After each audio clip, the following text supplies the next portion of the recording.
만일 그들이 순종하여 섬기면 형통한 날을 보내며 즐거운 해를 지낼 것이요 만일 그들이 순종하지 아니하면 칼에 망하며 지식 없이 죽을 것이니라. 마음이 경건하지 아니한 자들은 분노를 쌓으며 하나님이 속박할지라도 도움을 구하지 아니하나니 그들의 몸은 젊어서 죽으며 그들의 생명은 남창과 함께 있도다. 하나님은 곤고한 자를 그 곤고에서 구원하시며 학대당할 즈음에 그의 귀를 여시나니 그러므로 하나님이 그대를 환난에서 이끌어내사 좁지 않고 넉넉한 곳으로 옮기려 하셨은즉 무릇 그대의 상에는 기름진 것이 놓이리다. 아멘. 오늘날 한 청년이 실수로 자동차 사고를 냈습니다. 피해 보상을 위해서 목돈이 필요하자 그런 남에게 빚지기 싫어서 그 돈을 마련하려고 그때부터 밤낮으로 엄청난 진념을 가지고 4가지 일을 죽도록 했습니다. 그리고 마침내 한 달 만에 거액의 보상금을 마련했습니다. 거기서 끝나지 않았습니다. 그 한 달 동안 그는 돈 버는 재미를 느끼고 사업을 시작하면서 젊은 나이에 성공 기반을 구축할 수 있었습니다. 문제와 고난으로 낙심하지 마십시오. 어쩔 수 없는 상황에서 빚지면 그 빚에서 탈출하려고 굳건한 믿음과 마음을 가지고 밤낮으로 뛰십시오. 가끔 찾아오는 삶의 위기를 대치기 위해서 멋진 역전 인생을 써내려 갔고 삶의 지경을 넓히는 기회로 삼을 수 있기를 바랍니다. 더 나아가서 동료의 위기를 가볍게 넘기지 마십시오. 한 사람의 위기는 공동체와 사회 전체의 위기로 전이될 수 있습니다. 남의 위기를 나의 위기로 여기는 공동체 감수성을 가지시고 특히 가정과 교회에서 그런 위기를 잘 극복하도록 가족과 교우가 서로를 긍휼히 여기며 도와주십시오. 사람이 함께할 가장 좋은 것 중에 하나가 바로 교회입니다. 교회는 행복의 핵심 통로가 됩니다.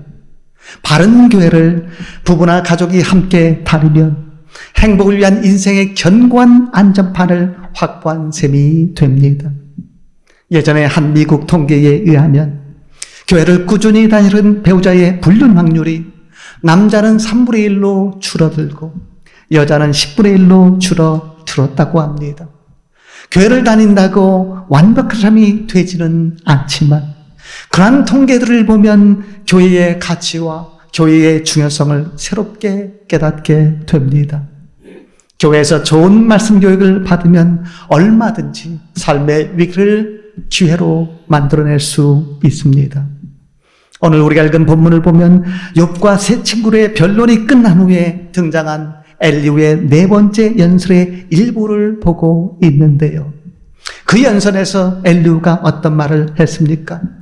오늘 우리가 읽은 본문의 마지막 부분인 15절과 16절 말씀을 보면 엘리후는 하나님이 곤고한 자를 구원하시고 그의 귀를 열어 주신 후에 좁지 않고 넉넉한 곳으로 삶의 지경을 넓혀주셔서 큰 복을 내리신다고 했습니다.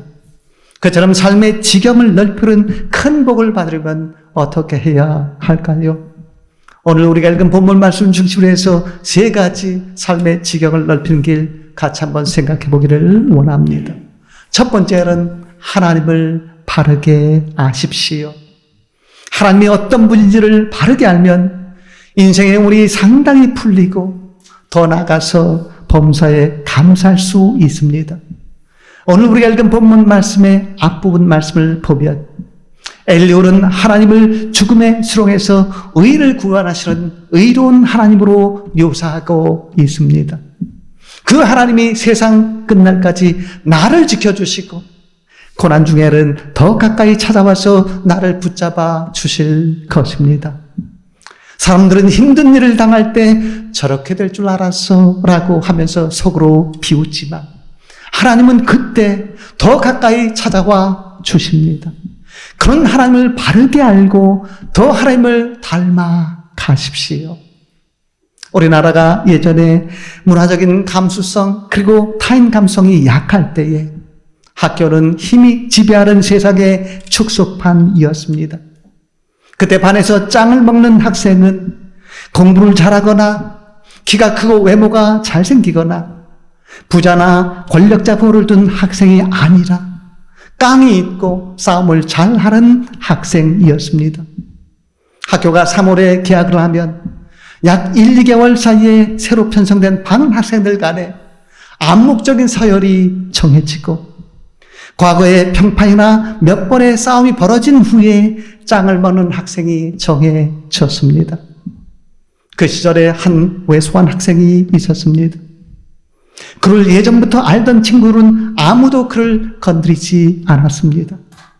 그의 자존심을 건드리면 어느새 주먹이 날아와 피스톤 펀치에 맞고 아무리 큰 체격의 학생일지라도 눈탱이가 밤탱이가 되는 것을 알았기 때문입니다. 그 사실을 모르는 학생이 가끔 짱을 먹으려고 학기 초에 그의 왜소한 모습을 우습게 여겨서 그를 건드리면 여지없이 다른 학생들이 보는 데서 비참하게 얻어맞아서 눈탱이가 밤탱이가 되었습니다. 자연스럽게 그 왜소한 학생은 짱 대접을 받았습니다. 그 학생은 아무도 자신을 건들지 않기를 원했습니다. 싸움이 벌어지면 상대가 그 후로는 더 이상 덤빌 엄두조차 내지 않도록 다른 학생들 앞에서 무섭게 상대를 두려워 팼는데 그렇게 하고 싶지 않았기 때문입니다. 실제로는 그에게도 내면에 두려운 마음이 있었습니다. 그 감춰진 두려움은 그 싸움에서 패배한 학생이 원한을 품고 정당하게 1대1로 싸움을 걸어오기보다 다른 동네 깡패들을 다수로 몰고 와서 싸움을 걸어오거나 칼 같은 무기를 두고 싸움을 걸어오면은 결국 서로 생살거는 싸움으로 커질 것에 대한 두려움이었습니다. 또한 그 왜소한 학생은 겉으로는 괜히 강한 척했지만 속으로는 싸움이 싫었습니다. 싸워서 이겨도 전혀 유쾌하지 않았고 한편으로는 일방적으로 얻어맞고 창피를 당하는 상대 학생에 대해서 불쌍히 여기는 마음이 있었기 때문입니다. 그래서 그는 누군가가 짱 행세를 하면서 자신의 자존심을 건드리거나 자신에게 싸움을 걸어오지 않기를 원했습니다. 그에게 비참한 모멸감을 주고 싶지 않았기 때문입니다. 짱 행세를 하던 어떤 학생은 그를 잘못 건드렸다가 무섭게 얻어맞고 모멸감을 느껴서 전학을 가기도 했습니다. 싸움을 통해서 상대를 두드려 패고 나서 불쌍히 여길 마음을 가질 바에야 처음부터 싸우지 말아야 하는데 짱을 먹으려는 학생이 자신 앞에서 까부는 것을 참을 정도까지는 철들지 않았기 때문에 결국 싸움을 통해서 상대를 두드려 팬 후에 불쌍히 여기는 마음을 가진 것입니다. 당시에 철없던 그의 마음 한 구석에도 진 사람이나 약한 사람이나 어려운 사람을 불쌍히 여기는 마음이 선한 속마음이 있었던 것입니다. 하나님께서 그 속마음을 보시고 후일에 그를 변화시켜 주셔서 그가 과거의 삶을 반면교사로 삼아서 사랑과 평화를 추구하면서 참고 인내하는 목사가 되었습니다. 어려운 자를 더 찾아주시는 하나님의 성품을 닮아 어려움을 당한 삶을 긍휼히 여기십시오. 정당한 경제에서 이겼으면 기뻐하면서도 동시에 진 사람을 불쌍히 여기십시오. 그것이 하나님의 마음입니다. 하나님을 바로 아는 것으로 끝나지 말고 점차 하나님을 닮아가면서 사랑과 평화를 추구하고 약자를 불쌍히 여기며 인내할 때 하나님께서는 그 마음과 행실을 결코 잊지 않으실 것입니다. 하나님은 긍휼한 자에게 긍휼을 베푸시고 사랑이 넘치는 자에게 사랑을 베푸시고 인내하는 자를 인내로 붙잡아 주십니다. 반면에 계산적인 자는 은혜의 성결에서 멀어지게 하시고 남을 멸시하고 혐오하는 자는 사랑 대상에서 제일 먼 거리에 두실 것입니다. 하나님을 믿는다는 것은 하나님을 닮는다는 것입니다. 하나님을 거울 삼아서 하나님의 뜻대로 살고 하나님의 형상을 나타낼 때 하나님의 삶의 지경을 넓혀 주실 것입니다. 두 번째로 삶의 지경을 넓히려면 하나님께 순종하며 섬기십시오. 오늘 우리가 읽은 본문 11절 그리고 12절 말씀 보십시오. 만일 그리 순종하며 섬기면 형통한 날을 보내며 즐거운 해를 지낼 것이요. 만일 그리 순종하지 아니하면 칼에 망하며 지식 없이 죽을 것이지라. 하나님께서는 순종하면 형통함과 즐거움이 있게 하시지만 하나님께 순종하지 아니하면 망하고 죽는다고 말씀을 하셨습니다. 이 말씀은 순종과 섬김이 얼마나 소중한 것인지를 잘 말해주고 있습니다. 어느 날 한 교회 리더가 새로 교회에 등록한 미혼 청년에게 질문했습니다. 성령 충만을 강조하는 적극적이고 주도적인 배우자를 원하세요? 아니면 적극적인 모습은 조금 부족해도 상대를 배려하는 순종적인 배우자를 원하세요?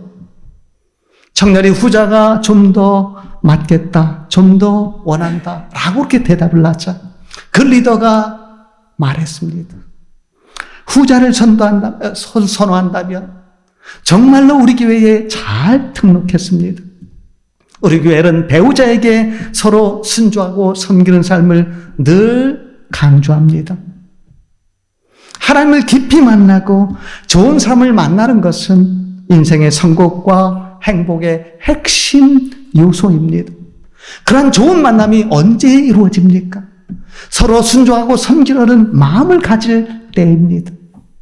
성령 충만은 신비한 은사를 표출하는 삶으로도 나타나지만 서로 사랑하고 순종하고 섬기는 삶으로는 더욱 나타납니다. 그러한 순종과 섬김으로 나타나는 성령 충만한 삶을 주로 교회에서 배운다는 점에서 좋은 교회를 만나는 것도 큰 복입니다.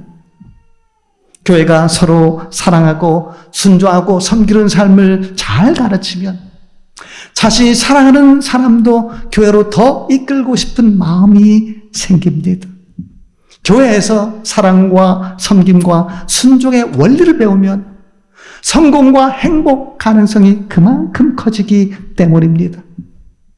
교회에서 말씀을 통해 균형 잡힌 믿음의 삶, 서로 존중하고 배려하는 삶, 온유하고 순수하고 타인 감수성이 넘치는 삶, 그리고 순종하고 섬기는 삶을 배우면 결코 행복을 놓치지 않을 것입니다.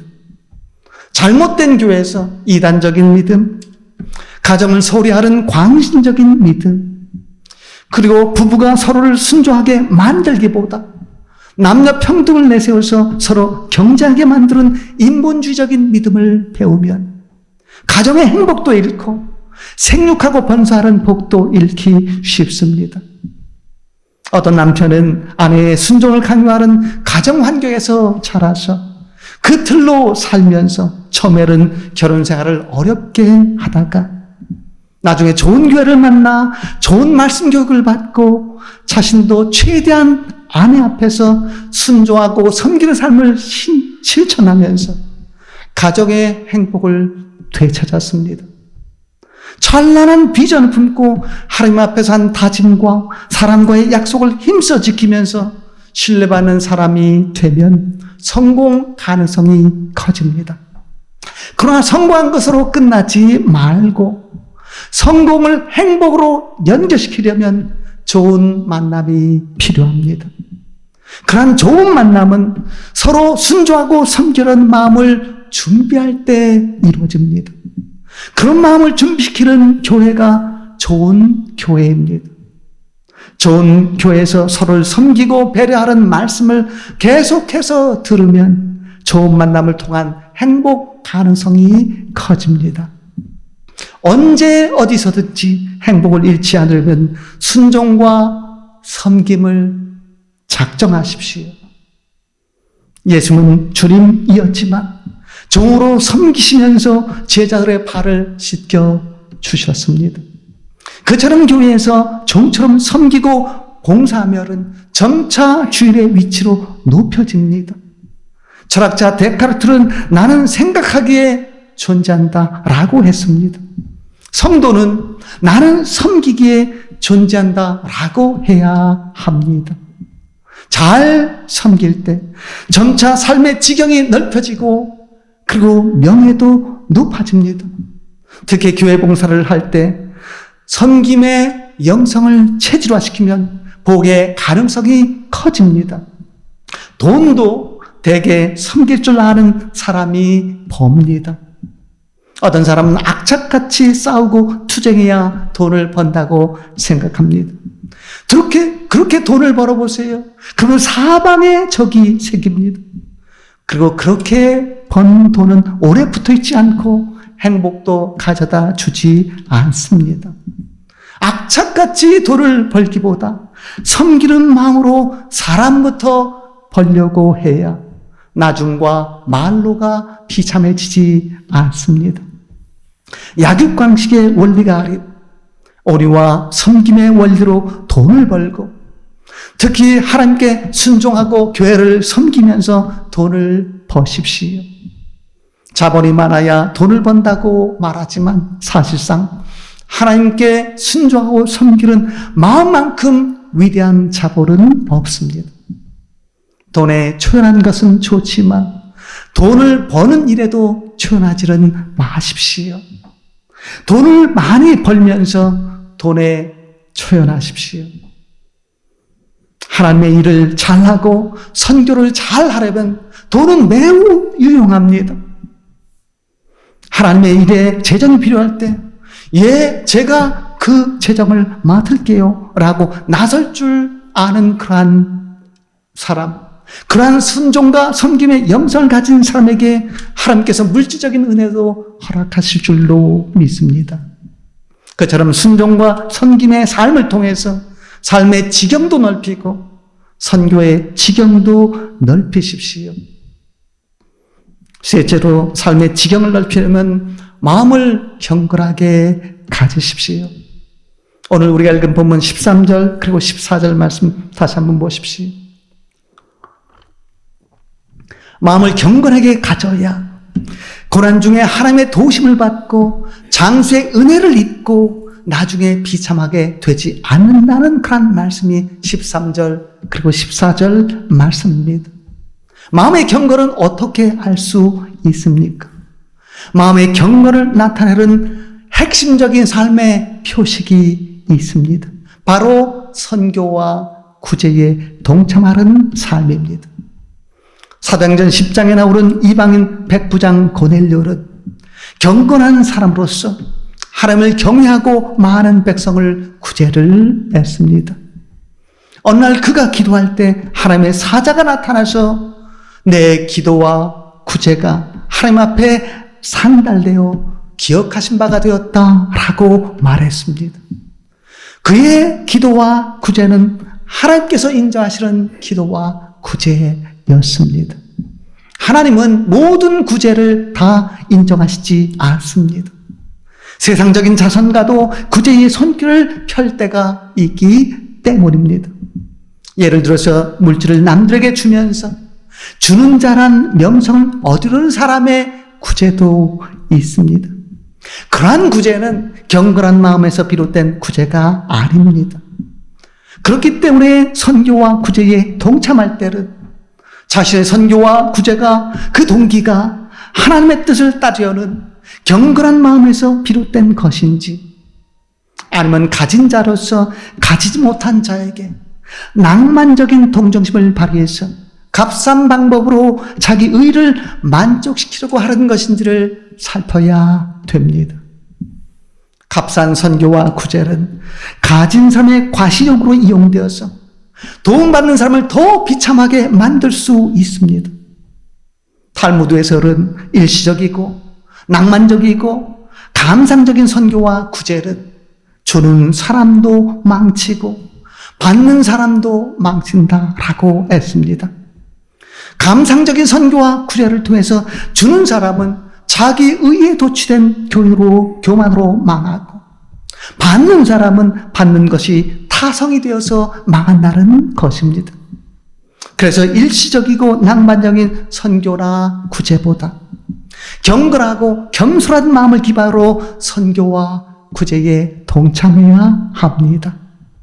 선교와 구제를 위해서 물질적인 영역 정복에도 힘쓰십시오. 하나님이 주신 물질을 잘 활용하면 영혼구원의 기회는 많아집니다.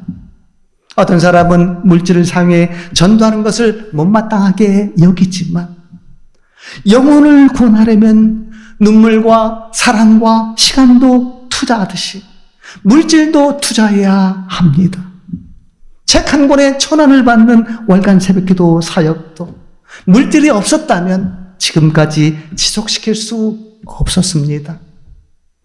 영혼을 위한 물질의 투자를 결코 낭비라고 여기지 마십시오. 오히려 더욱 마른 영혼에게 말씀을 한마디라도 더 들려주는 일에 물질을 사용하겠다는 사명감을 가지고 물질적인 영역의 정복에 나서고 삶의 지경을 힘써 넓히십시오. 하나님은 나의 일부분이나 영적인 힘만 영혼구원에 사용하길 원치 않으십니다. 전도는 영적인 일이니까 영적인 수단만 사용해야지 라고 하는 것은 잘못된 이원론 사상입니다. 하나님은 물질적인 힘을 이용해서도 영혼을 구원하기를 원하십니다. 그렇기 때문에 영혼구원의 사명감을 가지고 오늘도 예배 중에 이 아침에 이렇게 기도하십시오. 하나님, 저의 삶의 지경을 넓혀주시고 제가 가진 물질을 통해서 더욱 많은 영혼을 구원하고 변화시키게 하소서. 오늘도 주신 말씀처럼 하나님을 바르게 알고 하나님과 교회를 힘써 순종하며 섬기고 마음을 경건하게 가짐으로써 삶의 지경을 넓히고 크게 쓰임받는 인물성도 다 될 수 있기를 진심으로 축원을 드립니다. 기도하겠습니다. 거룩하신 하나님 아버지 감사합니다.